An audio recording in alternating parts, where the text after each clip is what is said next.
Mesdames et messieurs, bonsoir et bienvenue à cette émission de Info 9. Nous allons parler de tourisme en Abitibi-Ouest avec mon invité de la MRC d'Abitibi-Ouest, Mme Mylène Noël. Madame Mylène, bonsoir. Bonsoir. Toujours un plaisir de vous recevoir. Puis, on parle de tourisme parce qu'on veut promouvoir le tourisme. Oui. Bon. Le tourisme, on le sait, en Abitibi-Témiscamingue, il y a le tourisme Abitibi-Témiscamingue, Oui. c'est sûr, mais seulement que dans les localités, dans les MRC, Oui. devrais-je dire, dans les MRC, comme la MRC d'Abitibi-Ouest, on a aussi de beaux secteurs touristiques. Oui. Et puis, vous en êtes une des responsables, c'est vous qui êtes là pour promouvoir le tourisme chez nous, en Abitibi-Ouest. On va délaisser le tourisme Abitibi-Témiscamingue. C'est quand même, on en a parlé avec monsieur Larochelle, Oui. déjà. Alors, on va en parler ici de tourisme Abitibi-Ouest, Oui. parce que vous en êtes une des responsables, comme je le disais. Peut-être une question vitement de même, là. On n'embarquera pas dans la politique là, internationale même, mais juste un tout petit, une parenthèse que je veux faire, c'est que on demande aux Canadiens et aux Québécois d'aller le moins possible aux États-Unis. Mm-hmm. Et j'espère que tout le monde a saisi le message. Est-ce que ça peut aider le tourisme, d'abord, Abitibi-Témiscamingue sûrement, mais chez nous, est-ce que ça peut nous aider? Bien, assurément. C'est sûr que les gens revoient leur façon de voyager, assurément, comme quand on a eu la période de la pandémie. Et voilà. On a revu nos façons de voyager, nos priorités de vacances, de loisirs. Donc, c'est sûr qu'on va focuser sur une promotion intra-régionale, intra-territoire, même intra-Québec à la limite. OK. On a un super de beau terrain de jeu au Québec. Oui. On a un beau terrain de jeu au niveau local, Abitibi-Ouest. Oui. On a plein de belles entreprises à faire découvrir, des beaux événements. Puis, je pense que c'est important qu'on s'approprie notre territoire, qu'on le visite avant d'aller voir ailleurs qu'est-ce qui se fait. Tu sais, moi, j'ai toujours tendance à dire, c'est beau aller visiter tel site patrimonial à Québec ou à Montréal ou ailleurs sur la planète. Est-ce que vous avez visité vos sites locaux? Si on visitait Si on les nôtres. consommait la cale d'abord. Voilà, Après ça, on pourra aller voir ailleurs qu'est-ce qui se fait. Puis je pense que dans la période actuelle, là, dans la conjoncture économique puis politique actuelle, ben on devrait se faire un devoir de commencer par chez nous avant d'aller ailleurs. Exactement. Et j'endosse vos paroles, Mme Mylène, à 150% si on peut. Parce que chez nous, on parle de Abitibi-Ouest, depuis quelques années, je vous invite, on en parle beaucoup, mais il y a des nouveaux sites qui poussent à chaque année. Oui. Puis, si je me souviens bien, il n'y a pas tellement longtemps, on en avait parlé un peu. Puis même moi, j'étais sur... j'avais dit ça, c'est chez nous, ça. Fait que, oui, mettons à l'avant nos priorités chez nous. Tout à fait. Avant d'aller découvrir ce qui se passe ailleurs, parce que chez nous, on en a. Moi, si je vous demandais, dans les nouveaux sites, ce serait quoi exactement et à quel endroit? À quel endroit? Bien, à la Sarre, on peut parler de l'Accalmie chez Juliette. Donc, un petit café, bistrot, pâtisserie, là, avec des petites salles de rencontre, des hébergements pour travailleurs, un super de bel endroit pour admirer des œuvres d'art. Donc, un beau café, là, où est-ce qu'on a des artistes du territoire qui vont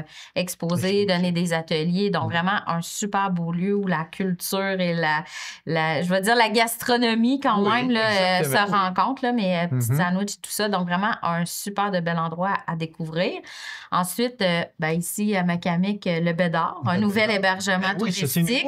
Donc, sur la 4e avenue S. Nancy Sénéchal, donc un super de bel hébergement là, qui vient de sortir, là, dans le fond, là, qui commence à recevoir ses clients, toujours aussi colorés, avec Nancy. Là, dans Nancy, l'art est à l'avant-plan, oui. dans les chambres, dans les activités à faire. Donc, vraiment, là, quelque chose de super à découvrir dans les prochaines semaines, cet été, tout ça. Une belle programmation pour elle. Ce sont 2 sites qui sont très nouveaux, là. Oui, ça, c'est dans les dernières semaines, mois, là, que c'est arrivé. Ensuite, c'est sûr qu'on a toujours des gens qui reviennent aussi. On a à Palmara la galerie 109 Art avec Mme Louisa Nicole, qui a été présente pendant très longtemps, qui a pris des petites pauses en cours de route, mais qui est revenue sur le circuit officiellement là, depuis l'été dernier. Donc, on remet à l'avant-plan les visites, la galerie et tout ça. Donc, super de bel attrait à visiter. Musée École Durand II qui va souligner une nouvelle exposition à l'été 2025. Donc, qui va se faire à l'école? À l'école, oui. Nouvelle exposition permanente, nouvelle animation. Donc, vraiment, des trucs super sur le planning de vacances. Là. Pour vrai, moi, je suis bien emballée à l'aube de notre saison 2025. Si on regarde juste ici, le coin, là, on parle d'Abitibi-Ouest, oui, mais Abitibi-Ouest, La Sarre, Macamic, que l'on vient de voir, et Palmarol, il y a du nouveau, là. Il y a du nouveau, là. Il y en a probablement même que j'ai oublié parce que je les vois passer, mais des fois, ça va vite. On a une nouvelle ferme à Clerval. Il y a la ferme des Mariniers à l'île Nepawa. Donc, vraiment, une nouvelle ferme à visiter. Là, ils ont commencé à faire leur publication sur Facebook. Donc, une nouvelle ferme éducative, là, que les gens vont pouvoir aller passer du temps à apprendre sur le mode de vie des agriculteurs, là, avec Rémi Morin et sa femme, Valérie Saint-Amand, et toute la famille là, aussi qui est embarquée dans le projet. Donc, il y a vraiment J'ai même pas été encore, là. C'est plus que nouveau. Donc, ça, c'est un attrait qui va ouvrir ses portes au cours des prochaines semaines, là. Donc, vraiment, je pense qu'on a quelque chose de très bien à présenter aux visiteurs. Il y a aussi les anciens sites, mais il reste quand même qu'ils sont encore là. Puis une chose que j'aimerais parler aussi, c'est que, parce qu'on n'en a pas parlé beaucoup, mais c'est beaucoup pour les enfants, là. J'y vais par cœur à peu près, là, j'avais même pas pris de notes. La poule Harry. Oui, la ferme La Poularie. La petite ferme. Oui, dans le fond, avec Mélanie Rivard, qui a remis plein d'infrastructures au goût du jour, qui a fait plein de travaux d'aménagement et tout ça. Donc, Mélanie qui est prête à accueillir les visiteurs, là, déjà, là, elle, sa saison est commencée. Là, elle fonctionne à l'année maintenant. Donc, pour les enfants, les petits et les grands, là, c'est aussi un autre endroit là, qui est intéressant d'aller voir avec des rallyes, des jeux éducatifs, la visite, la connaissance des animaux un petit peu plus exotiques aussi qu'elle a, elle, sur le territoire. Donc, oui. Parce qu'à l'autre bout de l'Abitibi-Ouest, on a le verger de l'île. Oui. On se rend jusqu'à l'île Nepawa. Notre ami Pierre Drapeau, que je salue en passant. On a un beau circuit dans le secteur de l'île Nepawa avec le verger de l'île, le parc des Madelinos, la miellerie, là, son nom m'échappe, là. La cuverie. Donc, la c'est cuverie. nouveau, ça? Oui, la cuverie, c'est nouveau de l'été dernier. Chemin de Nepawa à Clerval. Donc, hydromel, produit là, avec le produit des abeilles et tout ça. Là. Donc, oui, vraiment un beau circuit dans ce secteur-là là, à faire. Ça vaut la peine de se déplacer, là, aller voir le pont de l'île et tout ça. Là. Donc, il y a vraiment un beau parcours à faire. Plus on s'approche du verger. Ben, c'est un microclimat. Il y a quelque chose qui se passe là-bas à l'île Nepawa, c'est intéressant. Oui. Ça, là, j'en ai parlé ici. J'ai reçu Pierre Drapeau à quelques occasions. Puis on en a parlé du fameux microclimat. Oui. Puis les gens, très souvent, parce que même moi, je ne connaissais pas ça là, du tout. Pierre m'a renseigné sur ça. Oui. Puis ce n'est pas... c'est ça qui fait qu'il y a beaucoup de cultures particulières qu'on n'aura pas. Mais ailleurs sur le territoire de la Abitibi, voilà. Ça pousse juste là, vraiment là, dans ce secteur-là. Ça, c'est mieux. Oui, tout à fait. C'est particulier à ce secteur-là. Parce que je ne sais pas si vous avez déjà été au verger de l'île rendu lorsque c'est tout en fleurs, lorsque les pommiers sont en fleurs. Oui, j'ai eu ce privilège-là d'y aller à quelques reprises dans les dernières années, là, à différents moments de la saison. Donc, au moment où les pommiers sont en fleurs, au moment où ça commence à pousser avant qu'on puisse récolter. Fait que moi, je suis chanceuse. J'ai le beau du travail, là, moi, de découvrir le territoire, d'accompagner des gens. Des fois, c'est des blogueurs, des journalistes, des visiteurs spéciaux aussi, ou même des tournées avec nos mardis découvertes là, qu'on fait avec les gens de la population. Donc, j'ai ce privilège-là de pouvoir me promener sur le territoire, découvrir et redécouvrir les attraits à chaque année pour pouvoir ensuite, c'est sûr, bien les vendre. Lorsque c'est en fleurs, moi, je l'ai vu quand on est sur le lac Abitibi. C'est magnifique. Il y a des paysages ici qu'on n'a rien à envier ailleurs.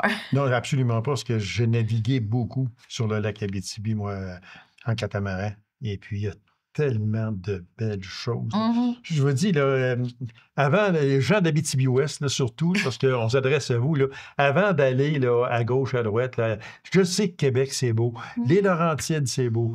Les cantons de l'Est, c'est beau. La Gatineau, c'est beau. Mais chez nous, chercher votre carte. Ben oui, c'est ça. Venez chercher votre carte touristique, puis planifiez-vous un itinéraire en fonction de vos intérêts, des intérêts des membres de votre famille. Il y a de tout pour tous les goûts, pour vrai, là, de l'agro-tourisme, du sentier de plein air, des activités en famille, des activités de couple, des activités patrimoniales culturelles, des événements, des hébergements insolites. Je pense que pour vrai, on a un peu de tout pour plaire à tout le monde. Exactement, parce qu'on ne peut pas arriver puis dire « Ah, ben là, ça, non, ça, j'aime pas ça, mais j'aimerais mieux telle affaire, mais... » Il faut se donner la peine. La carte touristique, allez voir Mylène. Oui. Elle va vous renseigner. Non, c'est sûr. Il y a aussi... Il y en a tellement, mais j'aimerais juste ouvrir une parenthèse sur le parc des Madelinos de l'île Nepawa. Oui. Ça aussi, est-ce que ça fait longtemps? Ça fait quelques années, dans le fond, là, que ça a été mis en branle. C'est un lieu commémoratif que le milieu a fait. Dans le fond, il y a un beau phare en l'honneur des Madelinos, dans le fond, qui ont colonisé ce secteur-là avec le nom des premiers arrivants du secteur, avec des pierres au sol, cage à homards là, en gros format, vraiment un panneau historique commémoratif, là, dans le fond, pour rappeler là, toute l'histoire qui s'est passée dans ce secteur-là. Donc, vraiment, quelque chose de super beau qui... C'est ça. C'est un beau lieu de commémoration. Les gens sont toujours... on prend le temps de voir. C'est juste en face du lac Abitibi. Pour vrai, là, le décor est vraiment beau. C'est une belle petite pause pour faire un pique-nique. Il y a tout pour faire des tables à pique-nique, endroit avec les enfants. Donc, pour vrai, un endroit à ne pas manquer. Puis, on reste toujours en Abitibi-Ouest. Puis, il y a une chose aussi que j'aimerais beaucoup souligner, c'est à Chazelles. Oui. À Chazelles, notre ami Marcel, qui est là, la Maison Turgeon. Qui fait un travail gigantesque. D'ailleurs, il va venir ici en entrevue très, très bientôt.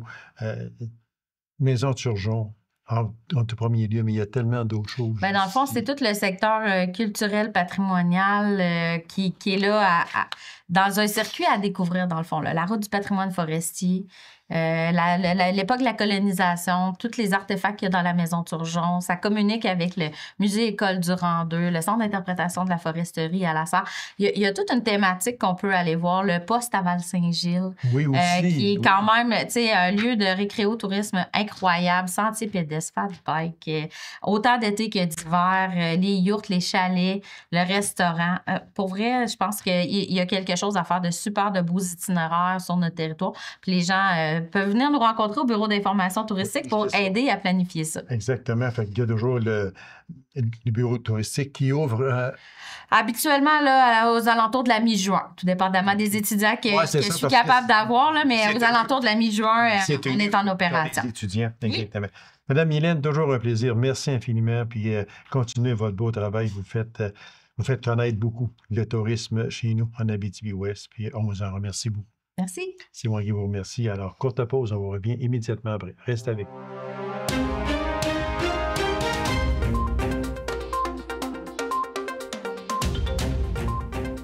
On prépare déjà la programmation d'été 2025 de la troupe À cœur ouvert. En même temps, nous allons faire une courte rétro de cette troupe tant adulée et avec raison. J'en discute avec un des grands responsables de cette troupe, M. Daniel Morin. Monsieur Morin, bonsoir. Bonsoir. Merci d'avoir accepté cette invitation. C'est vraiment... ça me fait plaisir. Et le plaisir est partagé également. Monsieur Daniel, il y a eu une conférence de presse tout dernièrement, soit le 22 avril dernier. Puis, on parlait en route vers la 50e production. C'est pas rien. Je veux dire, écoute, c'est une troupe qui a 44 ans, OK? On a quand même 44 ans de vie, d'existence, mais on a quand même fait des productions. Des fois, on avait 2 productions par année, puis des fois, on a eu d'autres projets. Et ça calcule même pas dans les 50 productions là, qui va avoir lieu cet été, c'est notre 50e, mais on parle pas des spectacles spontanés qu'on a déjà fait. Exemple, les spectacles pour la fête de la mer, des spectacles également qu'on a dans des foyers, dans des résidences pour personnes âgées. L'implication aussi que la troupe se fait au cours de l'année. Donc, tous ces projets-là ne sont pas calculés. Mais on trouvait important de souligner que pour une troupe régionale, c'est exceptionnel de pouvoir faire une 50e production en 44 ans d'existence. Mais c'est vraiment... C'est tout en l'honneur de cette troupe-là, parce que quand on regarde ça, on se dit, la troupe à cœur ouvert, mon Dieu Seigneur, ils ont fait d'excellents, de grandioses spectacles. Même, on pourrait parler du Paradis du Nord, il y a une production d'envergure. Démesurée. Démesurée. Ouais. Puis, mais déjà, quand j'ai vu sur le communiqué de presse, en route vers la 50e production, et mon Dieu, j'ai dit déjà. Effectivement. Puis, une question très vite. Oui. Ça ne pouvait pas vieillir un peu? Bien, ça nous fait vieillir, c'est bien sûr. Puis ça veut dire aussi qu'on se rapproche de la retraite tranquillement. Non, mais pas de suite. Ça, par exemple, là, ça presse pas. Ça presse pas. Mais effectivement, ça dit ça aussi. Exactement. Oui. Oui, vous aviez... Oui. Si on parlait du prochain spectacle, oui. Vous étiez fiers d'annoncer le spectacle dans l'univers de Michel T. Oui. C'est un spectacle hommage à l'auteur Michel Tremblay, qui est un auteur extraordinaire, soit dit en passant, et un tout nouveau concept novateur. Oui. Moi, je vous laisse aller. Parlez-nous de cet univers de Michel Tremblay. Vous savez, au cours des 44 ans qu'on a produit différents spectacles, on a aussi donné beaucoup de place à des auteurs québécois. Ça, c'était très important pour la troupe. Oui. Alors, et on a quand même, avec Michel Tremblay, on a quand même monté 8 productions de Michel. Donc, c'est pas rien non plus. C'est un auteur qui me fascine, qui m'anime beaucoup par son écriture et aussi par l'individu qui est capable de manier des textes de théâtre puis en même temps de les emmener dans ses romans. Vous voyez un peu le style. Donc, moi, ça me fascine beaucoup son univers. Et pourquoi qu'on a décidé de rendre hommage à Michel Tremblay? Bien, justement parce qu'on s'est dit que ça serait une belle occasion de pouvoir montrer il a fait beaucoup de théâtre, il a beaucoup apporté pour le théâtre, mais il a aussi apporté des comédies musicales que les gens ont peut-être oubliées par le passé, des choses. Donc, on voulait remettre ça aussi en lumière. Donc, faire une première partie, donc dans l'univers de Michel T, c'est comme ça que ça va s'appeler. Donc, il va y avoir une première partie qui va être chantée avec les textes de Michel sous la musique, exemple, de François Dompierre ou de Daniel Bélanger. On va chanter ces textes. Dans la deuxième partie, on va jouer une pièce de théâtre, mais pas n'importe laquelle. Je ne sais pas si on se rappelle, mais en 2022, on a fait une tournée régionale avec la pièce « Encore une fois, si vous permettez ». Et cette tournée-là a eu vraiment un très beau succès. On s'est promené jusqu'à Chibougamau. Je me souviens, on avait été accueillis vraiment. Donc, cette pièce-là, elle a été jouée et à la toute fin de la pièce, pour te raconter l'histoire, c'était un texte qui était écrit pour Michel Tremblay et sa mère. Donc, on les voyait toutes les deux sur scène. À la fin de cette pièce-là, sa mère décède, elle monte au ciel. Donc, la pièce qu'on vous présente, c'est la suite de « Encore une fois, si vous permettez ». Donc, on va retrouver la mère de Michel Tremblay, mais En haut, Okay. avec vraiment toute sa... Elle est très colorée, sa mère. Elle a une humour comme ça se peut pas. Alors, c'est apporté avec humour. C'est apporté aussi, on va revoir des anciens personnages qu'on a vus dans la pièce, encore une fois, si vous permettez, mais on va voir aussi tout son nouvel univers parce qu'elle est rendue là avec des nouvelles personnes. Donc, c'est une pièce et en même temps, la pièce va être jouée par la même actrice qui était Lynn Rochette. Donc, Lynn qui a accepté de remettre les chaussures de Nana pour la mère de Michel Tremblay pour une deuxième fois. Et je vais vous dire qu'on a un plaisir fou déjà. On est en répétition là, depuis quelques semaines et on a vraiment un plaisir fou à travailler le texte et bien sûr le personnage de Nana. Lynn est excellente. Vous allez voir, c'est une performance que vous allez voir sur scène encore une fois. Vraiment, là, est très bonne comédienne. Fait que c'est en 2 parties. Oui, c'est vraiment 2 parties. Donc, une pièce qui va durer, la première partie à peu près 1 heure, puis une deuxième partie encore là, à peu près 1 heure. Donc, un spectacle de 2 heures, comme on est habitué de voir dans les autres productions de la troupe. C'est vraiment... mais il fallait y penser parce que pour joindre 2 spectacles. Oui, c'est ça, exactement. Mais comment vous faites pour penser à tout ça? Puis, parce que c'est gros, là. C'est gros. Oui, c'est quand même un gros spectacle. Vos pièces sont toujours grandioses. Vos pièces sont grosses. Mais là, on s'en va en 2 parties. Oui. Puis la deuxième partie, on va rejoindre un autre spectacle déjà donné. Déjà donné, effectivement. Puis, écoute, puis l'autre affaire aussi qui est novateur dans tout ça, c'est que, oui, OK, là, on travaille avec l'univers de Michel Tremblay, mais on a eu aussi un spectacle en décembre dernier qui s'appelait Le Réveillon. Ça s'est fait dans nos locaux. On était vraiment en formule cabaret, un spectacle qui était beaucoup plus intimiste. Les gens étaient très près des comédiens. C'était un spectacle qui était un peu de variété également. Là, ça va être différent un peu. Mais on a décidé de reprendre la formule parce que les gens nous l'ont demandé. Ils ont dit, on aime ça, on veut être près des comédiens, on veut être près de vous autres, on veut sentir la complicité que vous avez à être sur scène en même temps. Donc, on a décidé de refaire le spectacle dans nos locaux encore cette année pour la session d'été. Okay. Donc, encore 12 représentations qui va être présentées. Et vraiment, on est très, très heureux. Donc, il va y avoir un service de bar et tout ça. C'est vraiment en formule cabaret. C'est très chaleureux comme ambiance. Parce que c'est quand même... c'est beaucoup. C'est beaucoup parce que quand on regarde ça, nous autres, on s'assoit, on regarde le spectacle, on trouve ça réellement extraordinaire, fantastique.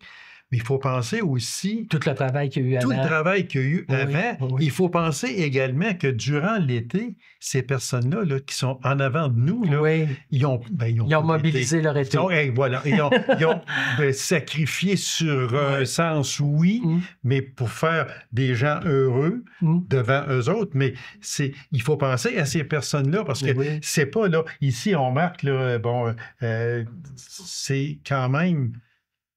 Moi, je trouve ça fantastique, des gens qui sacrifient leur été, ou presque, parce que là, ça commence pas là, une semaine avant les spectacles. On est déjà en répétition. On est au mois d'avril. Oui, effectivement. Oui, c'est ça.